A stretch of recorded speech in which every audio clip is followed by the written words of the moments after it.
മഹാലക്ഷ്മി സീരിയലിൻ്റെ വരാൻ പോകുന്ന എപ്പിസോഡിൻ്റെ റിവ്യൂയിലേക്ക് എല്ലാവർക്കും സ്വാഗതം.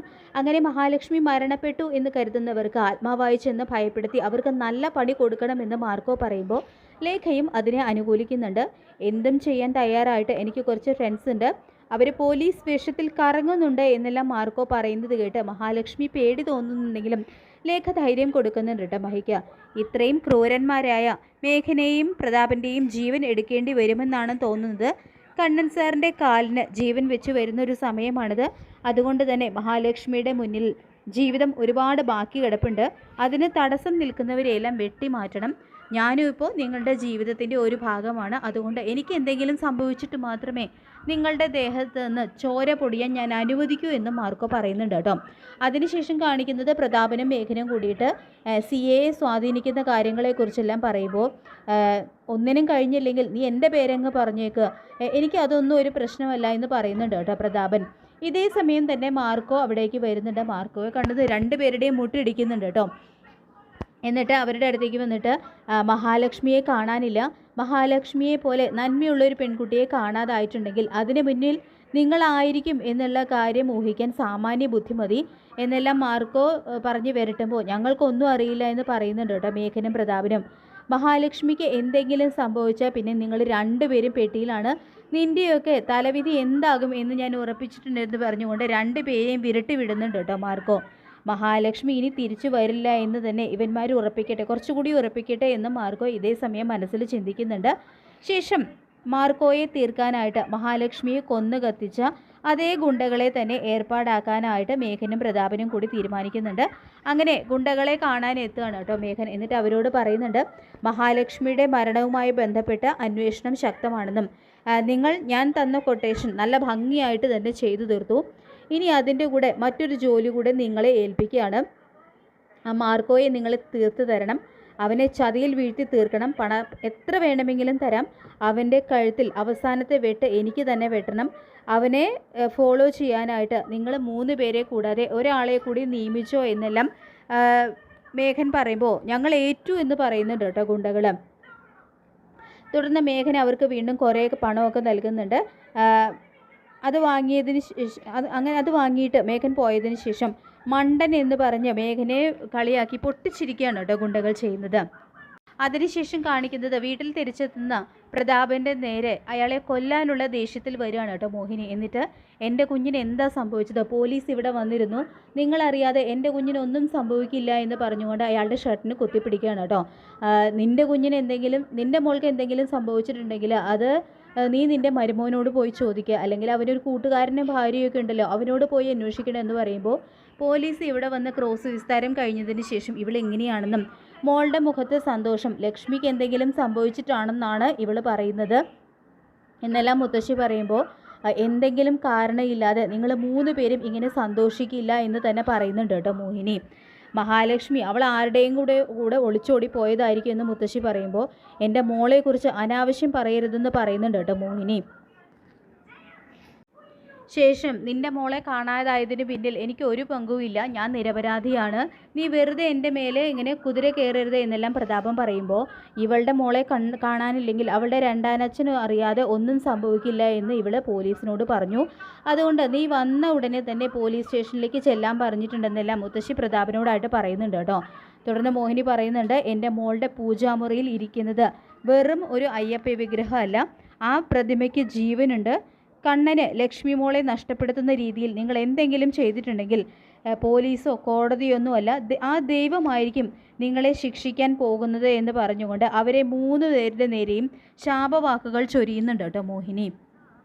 ശേഷം എന്താണ് പ്രതാപ ഇത്, ഇവളിനി പോലീസുകാരോട് നിൻ്റെ പേരെങ്ങാനും പറയൂടാന്ന് മുത്തശ്ശി ചോദിക്കുമ്പോൾ അവൾ അങ്ങനെയൊന്നും ചെയ്യാതിരിക്കാനുള്ള മാർഗമൊക്കെ എനിക്കറിയാം, ലക്ഷ്മിയെ മുകളിലേക്ക് പറഞ്ഞു വിട്ട് എനിക്ക് ഇവളൊക്കെ വെറും നിസ്സാരാണെന്ന് പറയുന്നുണ്ട് കേട്ടോ പ്രതാപൻ. എന്നാലും അവൾ പറഞ്ഞത് കേട്ടില്ലേ, ലക്ഷ്മി പൂജിക്കുന്ന ദൈവങ്ങൾ നമ്മളെ ശിക്ഷിക്കുമെന്ന്, ദൈവങ്ങളെ കരഞ്ഞു വിളിച്ച് കൂടെ കൂട്ടിയിരിക്കുന്നവരാണ് അമ്മയും മോളും, അതുകൊണ്ട് നമ്മളൊന്ന് കരുതിയിരിക്കണം പ്രതാപ എന്ന് മുത്തശ്ശി പറയുമ്പോൾ എന്താ വേണ്ടതെന്ന് എനിക്കറിയാം, ഞാൻ എന്തായാലും പോലീസ് സ്റ്റേഷൻ വരെ ഒന്ന് പോയിട്ട് വരാമെന്ന് പറഞ്ഞുകൊണ്ട് പ്രതാപൻ പോകാൻ തുടങ്ങുമ്പോൾ എനിക്ക് പേടിയാവുന്നു അച്ഛാ, അച്ഛനെ അവരെ എന്തെങ്കിലും ചെയ്യുമോ എന്നെല്ലാം കരുണ ചോദിക്കുമ്പോൾ ഒന്നും സംഭവിക്കില്ല മോള് ധൈര്യമായിട്ടിരിക്കുക എന്ന് പറഞ്ഞുകൊണ്ട് പ്രതാപൻ പോവാണ്. പിന്നീട് മോഹിനിയാണെങ്കിൽ നിയന്ത്രണം വിട്ട് കരയാണ് കേട്ടോ. ലക്ഷ്മി മോളെ പ്രതാപൻ അപായപ്പെടുത്തിയിട്ടുണ്ടാവും എന്ന് തന്നെ ഉറച്ച് വിശ്വസിക്കുകയാണ് മോഹിനി. തുടർന്ന് മോഹിനി മനസ്സിന് അല്പം ആശ്വാസം തേടി അമ്പലത്തിലെത്തുന്നുണ്ട്. അവിടെ ദേവിക്ക് മുന്നിൽ ഇരുന്നു കൊണ്ട് ദൈവങ്ങളെ മനസ്സിൽ കുടിയിരുത്തിയിരിക്കുന്നവളാണ് എൻ്റെ മോള്. അവൾക്കൊന്നും സംഭവിക്കരുത് ദേവി, എത്രയും പെട്ടെന്ന് എൻ്റെ മോളെ എനിക്ക് തിരിച്ചു തരണം എന്ന് പറഞ്ഞുകൊണ്ട് നെഞ്ചു പൊട്ടുന്ന രീതിയിൽ കരയുമ്പോൾ നമ്മുടെ അമ്മ മോഹിനിക്കരികിലേക്ക് വരുന്നുണ്ട് കേട്ടോ. എന്നിട്ട് അമ്മ പറയുന്നുണ്ട്, മോഹിനിയുടെ മകൾക്ക് ഒന്നും സംഭവിച്ചിട്ടില്ല, മോൾക്കിപ്പോൾ കുറച്ച് സമയദോഷം ആയതുകൊണ്ടാണ് ഇങ്ങനെ ചില കാര്യങ്ങൾ ജീവിതത്തിൽ സംഭവിച്ചുകൊണ്ടിരിക്കുന്നത്. അതുകൊണ്ട് മോഹിനി ഒന്നുകൊണ്ടും വിഷമിക്കണ്ട. മോഹിനിയുടെ മകൾ ഒരു പോറൽ പോലും ഏൽക്കാതെ മോഹിനിയുടെ അരികിലേക്ക് തന്നെ തിരികെ എത്തും. അവളിപ്പോൾ സുരക്ഷിതയായിട്ട് ഒരിടത്തുണ്ട് എന്ന് പറഞ്ഞുകൊണ്ട് അമ്മ അവിടെ നിന്നും നടന്ന് നീങ്ങുകയാണ് കേട്ടോ. അമ്മയുടെ വാക്കുകൾ കേൾക്കുന്ന മോഹിനിക്കാണെങ്കിൽ മനസ്സിന് വല്ലാത്തൊരു ആശ്വാസം തോന്നുന്നുണ്ട്. പിന്നീട് അമ്മയെക്കുറിച്ച് ആലോചിച്ചിട്ട് മഹാലക്ഷ്മിക്കും സങ്കടം സഹിക്കാൻ കഴിയുന്നില്ല. അപ്പോൾ ലേഖ മഹിയെ ആശ്വസിപ്പിച്ചുകൊണ്ട് പറയുന്നുണ്ട്, മഹി ഇതിനു മുൻപും ഇതുപോലെ പലരും അപായപ്പെടുത്താൻ ശ്രമിച്ചിട്ടുണ്ടല്ലോ, എന്നിട്ടും മഹി തിരിച്ചു ചെന്നിട്ടുണ്ട്. അതുകൊണ്ട് ഇതും അമ്മയ്ക്ക് സഹായിക്കാൻ കഴിയും. എല്ലാം ഒന്ന് കലങ്ങി തെളിയട്ടെ മഹി, നമുക്ക് ചെന്ന് അമ്മയെ കാണാം, അപ്പോൾ അമ്മയ്ക്ക് ആശ്വാസമാകുമല്ലോ എന്നെല്ലാം ലേഖ പറയുമ്പോൾ ലേഖ കരുതുന്നത് പോലെയൊന്നുമല്ല അമ്മയുടെ സ്വഭാവം. അമ്മയ്ക്ക് ഇതൊന്നും സഹിക്കാൻ കഴിയില്ല, നെഞ്ചി പൊട്ടി പോയിരുന്ന പോലെ ആയിട്ടുണ്ടാവും അമ്മയ്ക്കിപ്പോൾ എന്ന് പറയുമ്പോൾ മഹി എന്നാൽ ഒരു കാര്യം ചെയ്യുക, അമ്മയെ വിളിച്ച് മഹിക്ക് ഒരു കുഴപ്പവും ഇല്ല എന്ന് അറിയിക്കുക, തൽക്കാലം ഇത് ആരോടും പറയരുതെന്നും പറഞ്ഞാൽ മതി എന്ന് ലേഖ പറയുന്നുണ്ട് കേട്ടോ. അങ്ങനെ മഹി ഉടനെ തന്നെ അമ്മയെ വിളിക്കുന്നുണ്ട്. അപ്പോൾ മഹിയുടെ ശബ്ദം കേൾക്കുമ്പോൾ തന്നെ മോഹിനിക്ക് ശ്വാസം നേരെ വീഴുന്നുണ്ട് കേട്ടോ. എനിക്കൊന്നും സംഭവിച്ചിട്ടില്ല അമ്മ വിഷമിക്കരുത്, 2-3 ദിവസത്തിനുള്ളിൽ ഞാൻ അമ്മയെ വന്ന് കാണും, തൽക്കാലം ഇത് മറ്റാരും അറിയരുത് എന്ന് പറയുമ്പോൾ ഇന്ന് മോളെ കാണായതിന് ശേഷം അമ്മ ഇന്ന് മോൾക്ക് വേണ്ടി പ്രാർത്ഥിക്കാനായിട്ട് അമ്പലത്തിൽ പോയിരുന്നു. അവിടെ വെച്ച് സിദ്ധിയായിട്ടുള്ള അമ്മ വന്ന് മോൾക്ക് ഒരു കുഴപ്പവും ഇല്ല എന്നും മോൾ ഇവിടെ ഉടനെ തന്നെ വരുമെന്നും അറിയിച്ചു എന്ന് പറയുമ്പോൾ നമ്മളിങ്ങനെ കൂടുതൽ നേരം ഫോണിലൂടെ സംസാരിക്കുന്നത് അപകടമാണ് അമ്മേ, ഞാൻ എല്ലാം വിശദമായിട്ട് അമ്മയോട് പിന്നെ പറയാമെന്ന് പറഞ്ഞുകൊണ്ട് വേഗം തന്നെ ഫോൺ കട്ട് ചെയ്യുകയാണ് കേട്ടോ മഹാലക്ഷ്മി. പിന്നീട് മാർക്കോ സാഗറിനോട് പറയുന്നുണ്ട്, സാഗർ ഇതാണ് പറ്റിയ സമയം, നീ നിൻ്റെ മനസ്സിലെ പ്രണയം മഞ്ജുവിനോട് തുറന്ന് പറയണം, അതും നാളെ തന്നെ, എന്നിട്ട് എത്രയും പെട്ടെന്ന് അവളുമായിട്ട് ഇവിടെ നിന്ന് പോകാൻ നോക്കണം എന്ന് പറയുമ്പോൾ മഞ്ജുവിനെ എൻ്റെ ഇഷ്ടം തള്ളിക്കളയോ എന്ന് സാഗർ ചോദിക്കുമ്പോൾ ഇപ്പോഴത്തെ സാഹചര്യത്തിൽ അതിനൊട്ടും സാധ്യതയില്ല, അവൾ പെട്ടെന്ന് ഒരു മറുപടി പറഞ്ഞില്ലെങ്കിലും വൈകാതെ അവൾ നിൻ്റെ നേരെ പച്ചക്കൊടി കാണിക്കുമെന്ന് മാർക്കോ പറഞ്ഞ് ധൈര്യം കൊടുക്കുന്നുണ്ട് കേട്ടോ സാഗറിന്. അങ്ങനെ മാർക്കോ പറഞ്ഞ ആ വിശ്വാസത്തിൻ്റെ പുറത്ത്, ആ വാക്കുകളുടെ പുറത്ത് സാഗർ വേഗം തന്നെ മഞ്ജുവിനെ വിളിച്ച് നേരിൽ കാണണമെന്ന് പറയുന്നുണ്ട്. അങ്ങനെ മഞ്ജു വരുന്നതും മഞ്ജുവിനോടായിട്ട് സാഗർ പറയുന്നുണ്ട്, മഞ്ജുവിനോട് ഇതെങ്ങനെ പറയുമെന്ന് എനിക്കറിയില്ല, മഞ്ജുവിനെ പോലെ സുന്ദരിയായിട്ടുള്ള ഒരു പെൺകുട്ടിക്ക് പറ്റിയ ചതി സങ്കല്പിക്കാവുന്നതിനും അപ്പുറമാണ്. ഇനിയെങ്കിലും ഇനി എന്തായാലും മഞ്ജുവിനെ മേഘനുമായിട്ട് ഒരു കുടുംബജീവിതം നയിക്കാനൊന്നും കഴിയില്ലല്ലോ, പെട്ടെന്ന് ഒരു മറുപടി പറയണം എന്നില്ല, ആലോചിച്ച് വേണ്ട സമയമെടുത്തോളൂ, എന്തെങ്കിലും മാറ്റം മഞ്ജുവിൻ്റെ മനസ്സിന് ഉണ്ടായാൽ മഞ്ജുവിനെ പൊന്നുപോലെ നോക്കാൻ ഞാൻ തയ്യാറാണ്, നമുക്ക് ഒരുമിച്ചൊരു പുതിയ ജീവിതം തുടങ്ങാമെന്ന് സാഗർ പറയുന്നുണ്ട് കേട്ടോ. അപ്പോൾ സാഗർ കരുതിയതുപോലെ തന്നെ ചെറിയൊരു മാറ്റം മഞ്ജുവിൻ്റെ മനസ്സിൽ ഉണ്ടാകുന്നുണ്ട്. തുടർന്ന് മഞ്ജു സാഗർ പറഞ്ഞ കാര്യങ്ങളെക്കുറിച്ച് കൂടുതലായിട്ട് ആലോചിക്കുന്നുണ്ട് കേട്ടോ. എന്തായാലും സാഗർ ഇപ്പോൾ പുതിയൊരു മനുഷ്യനായി കഴിഞ്ഞു.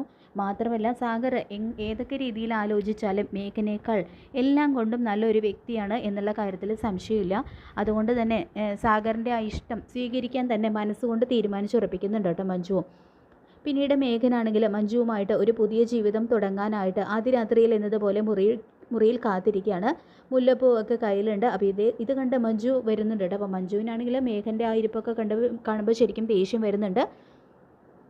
അപ്പോൾ മഞ്ജു വരുന്നത് മേഘൻ പറയുന്നുണ്ട്, മഞ്ജു ഇന്ന് എനിക്ക് എല്ലാം കൊണ്ടും വളരെ സന്തോഷമുള്ള ദിവസമാണ്, ശത്രുക്കൾ ഓരോരുത്തരായിട്ട് കൺമുന്നിൽ നിന്നും പോയിക്കൊണ്ടിരിക്കുകയാണ്, ഇനിയെങ്കിലും നമുക്കൊരു കുഞ്ഞിനെ പറ്റി ആലോചിക്കാം, കുറച്ച് ദിവസമായിട്ട് നീ എന്നിൽ നിന്നും അകലം പാലിക്കുന്ന കാര്യമൊക്കെ ഞാൻ ശ്രദ്ധിക്കുന്നുണ്ട്, ഇനി നിൻ്റെ കാര്യങ്ങളൊക്കെ വേണ്ടതുപോലെ ഞാൻ ശ്രദ്ധിക്കും എന്നെല്ലാം അത് ഞാൻ ചെയ്തു തരും എന്നെല്ലാം മേഘം പറയുമ്പോൾ ദേഷ്യം കൊണ്ട് വിറയ്ക്കുകയാണ് കേട്ടോ മഞ്ജു. തുടർന്ന് മേഘനോടായിട്ട് തുറന്നടിച്ച് പറയുന്നുണ്ട്, തന്നെ പോലെ ഒരു ചതിയുമായിട്ടുള്ള ജീവിതം ചതിയനുമായിട്ട് ജീവിച്ചു തീർക്കാനുള്ളതല്ല എൻ്റെ ജീവിതം. താൻ എന്നോട് ചെയ്ത ചതിക്ക് ഞാനും മറ്റൊരാളെ കണ്ടെത്തി കഴിഞ്ഞു. താനും മാനസികമായിട്ടുള്ള ബന്ധം എനിക്ക് മുൻപേ തന്നെ അറിയാം. ഇനി സാഗറാണ് എനിക്ക് തൻ്റെ ചതിയെല്ലാം കാണിച്ചു തന്നത്. അതുകൊണ്ട് തന്നെ സാഗറിനോടൊപ്പം ജീവിക്കാനാണ് ഞാൻ ഇഷ്ടമെന്ന് മേഘൻ്റെ മുന്നിൽ തുറന്നടിക്കുകയാണ് കേട്ടോ മഞ്ജു ചെയ്യുന്നത്. മിക്കവാറും അന്ന് രാത്രി തന്നെ മേഘനെ ഉപേക്ഷിച്ച് സാഗറിനോടൊപ്പം പോകാൻ തന്നെയായിരിക്കും മഞ്ജുവിൻ്റെ തീരുമാനം. എന്തായാലും മഹാലക്ഷ്മി സീരിയലിൻ്റെ വരാൻ പോകുന്ന എപ്പിസോഡിനായിട്ട് നമുക്ക് കാത്തിരിക്കാം. ഈ വീഡിയോ ഇഷ്ടപ്പെട്ടെങ്കിൽ ലൈക്ക് ചെയ്യുക, ചാനൽ കൂടി ഒന്ന് സബ്സ്ക്രൈബ് ചെയ്യുക. താങ്ക്